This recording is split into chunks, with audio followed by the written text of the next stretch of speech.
Pour la deuxième partie des requêtes, donc cette fois-ci, on doit écrire nos requêtes en utilisant directement les fragments et les synonymes. Donc on n'aura plus besoin d'utiliser les DB-Link. Donc il faudra tout d'abord créer les synonymes nécessaires au niveau de chaque site.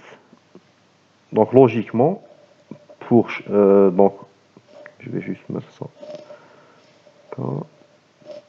Donc on a au niveau de S1, on a un certain nombre de fragments. Donc logiquement, on doit créer un synonyme pour chaque fragment qui ne se trouve pas au niveau de S1, qui se trouve plutôt au niveau de S2. Donc là, ces synonymes-là seront créés dans S1. Donc, par exemple, dans S1, on a fournisseur 1, mais fournisseur 2, on n'a pas dans S1. Donc on doit créer un synonyme relatif au fragment fournisseur 2.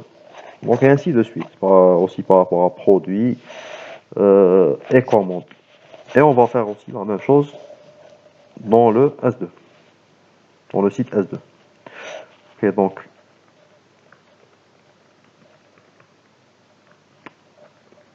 create synonyme fournisseur 2 for L12. Et pour chaque synonyme que vous créez, il faudra vérifier sa fonctionnalité. Parfait. Donc on va aussi créer un synonyme pour fournisseur de c'est bon. Pour produit de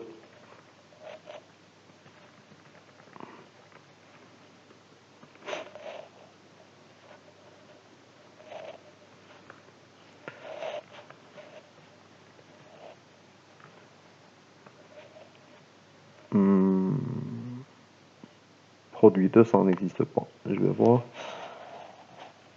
Oui, voilà, donc d'où l'intérêt de la vérification, parce que là, il fallait mettre produit 2, donc je vais supprimer ce synonyme que j'ai créé afin de le remplacer.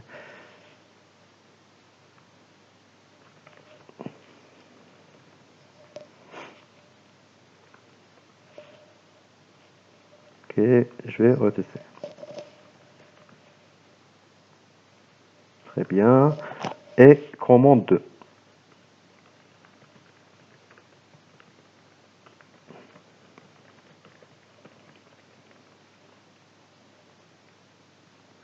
Et on vérifie. Très bien. Donc on va faire la même chose à partir de S2. Donc on aura créé, j'allais créer un synonyme, donc create synonyme, fournisseur 1,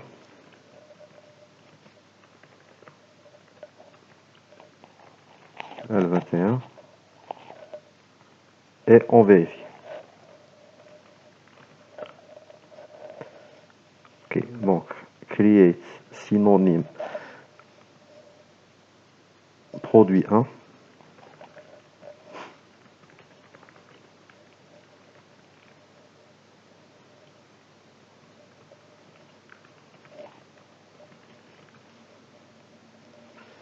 Parfait. Et create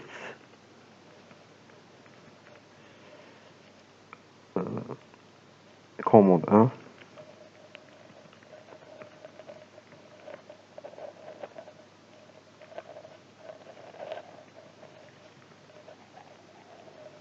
Seulement, il faudra aussi créer un synonyme pour la table qu'on n'avait pas fragmentée et qui se trouve uniquement au niveau de S1. Donc au cas où on aurait besoin dans nos requêtes, c'était la table projet. Donc on va aussi créer un synonyme projet.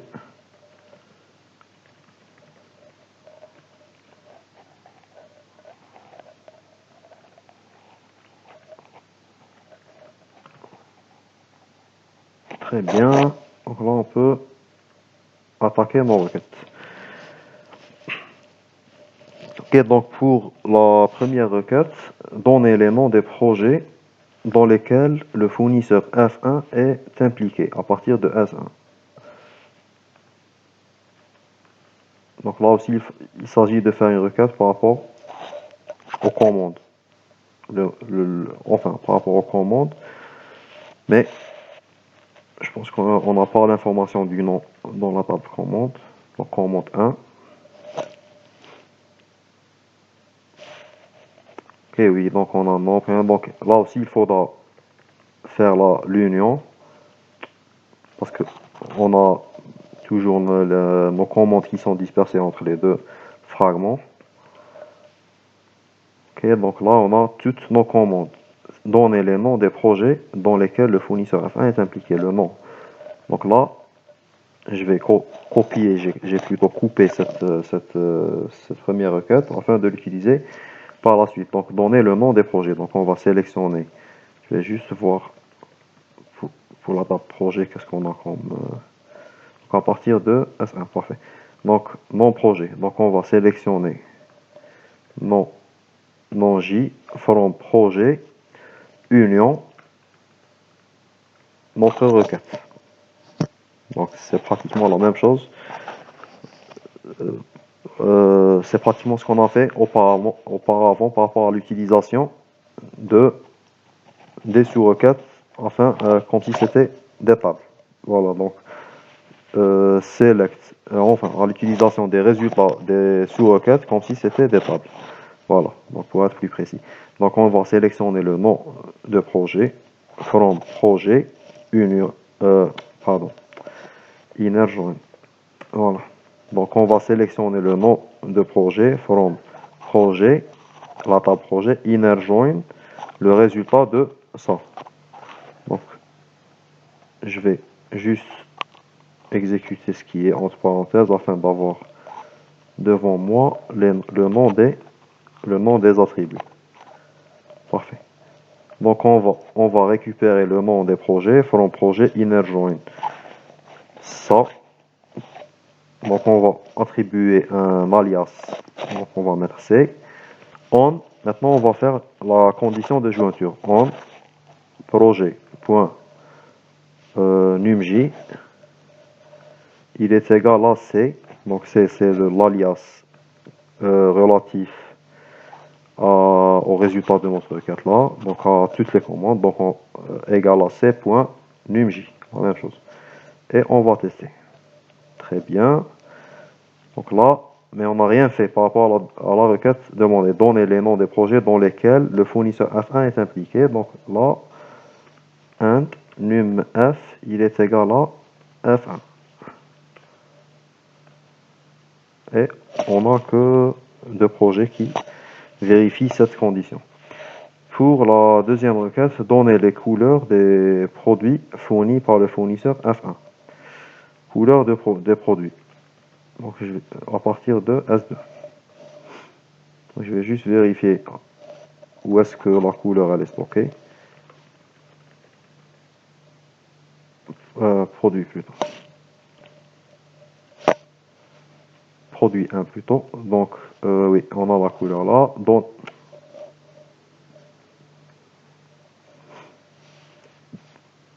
donner la couleur des produits fournis par le fournisseur F1. Donc là aussi, on va sélectionner la couleur from produit 1, inner join et la jointure de nos deux fragments communs. Union.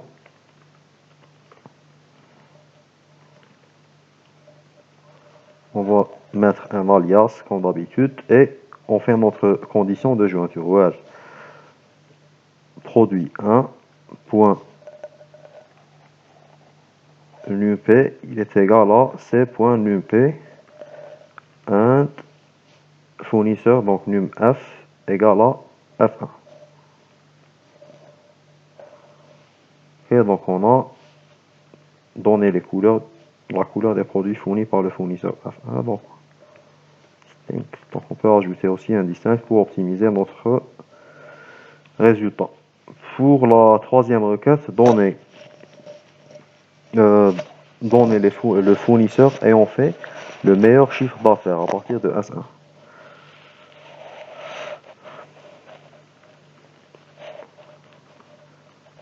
Ok, donc là aussi, il s'agit de faire notre requête par rapport à toutes les commandes. Select. Parfait. Donc là, on a toutes nos commandes. Donc on va, pour faire ou bien pour calculer le chiffre d'affaires, là, il s'agit de prendre en compte pour chaque commande. Donc là, c'est le fournisseur F1, il a fait la première commande. Donc pour cette commande-là, elle a une quantité. Donc pour le produit qu'il a vendu dans cette commande-là, il a vendu de 200 exemplaires. Et ce produit-là, il a aussi un prix. Produit 2, je pense. Non, produit 1. Donc pour chaque produit, il a aussi un prix. Donc le chiffre d'affaires, il correspond à... Donc finalement, on va calculer à chaque fois, pour chaque fournisseur, on va prendre en compte la quantité fois la quantité de la commande fois le prix du produit. Donc ça sera, disons, le prix total de cette commande. Et on va faire la sommation de tous les totaux. Donc pour chaque commande-là, on va sommer le total de cette commande-là. Et au final, ça sera le chiffre d'affaires de chaque fournisseur. Cette sommation-là, ça sera le chiffre d'affaires de chaque fournisseur. Ok, donc on peut faire ça en utilisant les fonctions d'agrégat. Donc on va sélectionner fournisseur, donc on va numF, somme de quantité fois prix, from, ok, donc from produit 1, donc pour le prix, il se trouve au niveau du fragment produit 1, inner join, et pour les numF, il se trouve au niveau du résultat de notre requête. Donc on va faire inner join et on met le tout entre parenthèses. On ajoute un alias qui est le C et on fait notre condition de jointure. On produit un point. Donc là on a utilisé produit, donc nump égale à c.nump group by numf.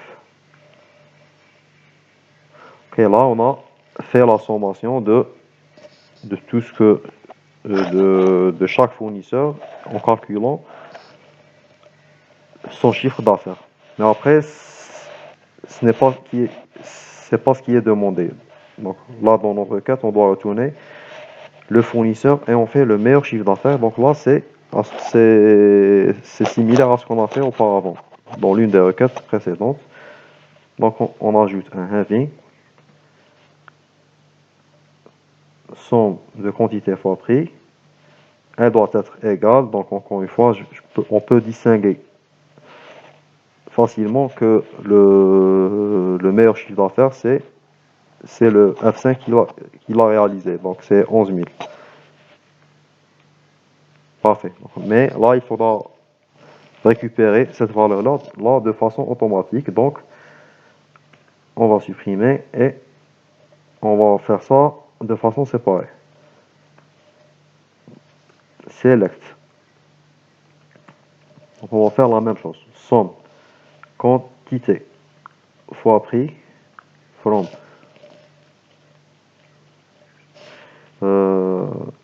produit 1 inner join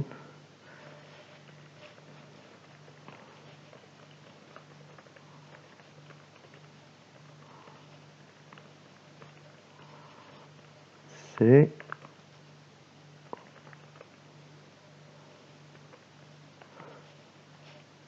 c'était l'attribut de jointure, c'était nump.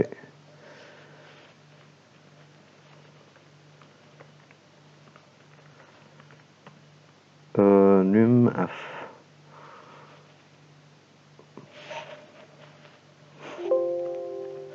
Oui, produit 1.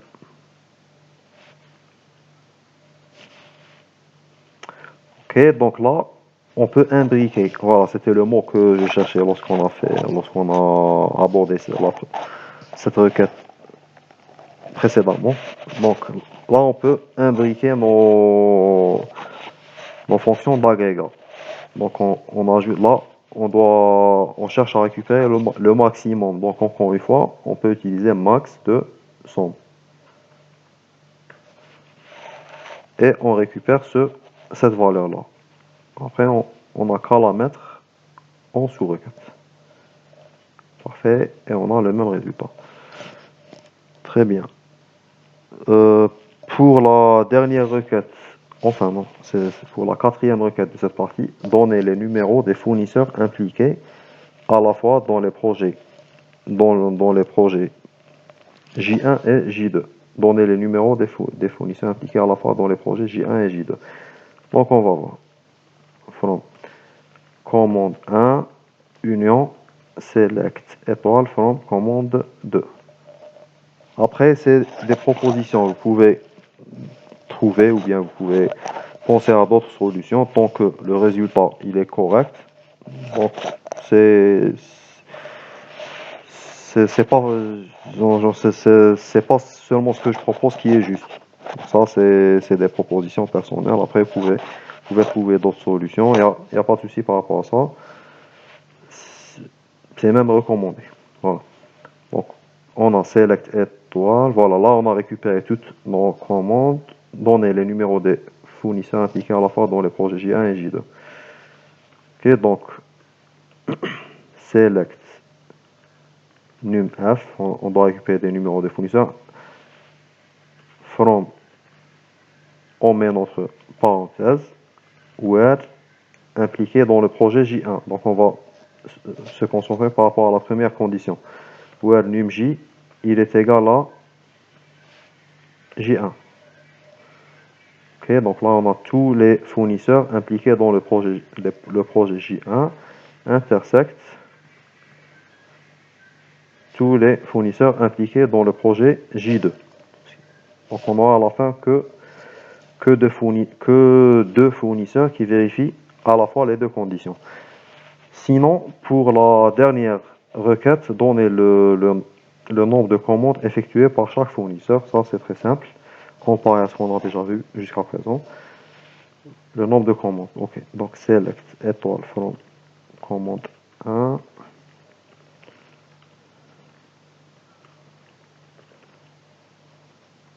Commande 2. Select par chaque fournisseur. Donc on va faire le group by par rapport à fournisseur. Num F, count étoile, from, on met le tout entre parenthèses et on ajoute simplement le group by num F.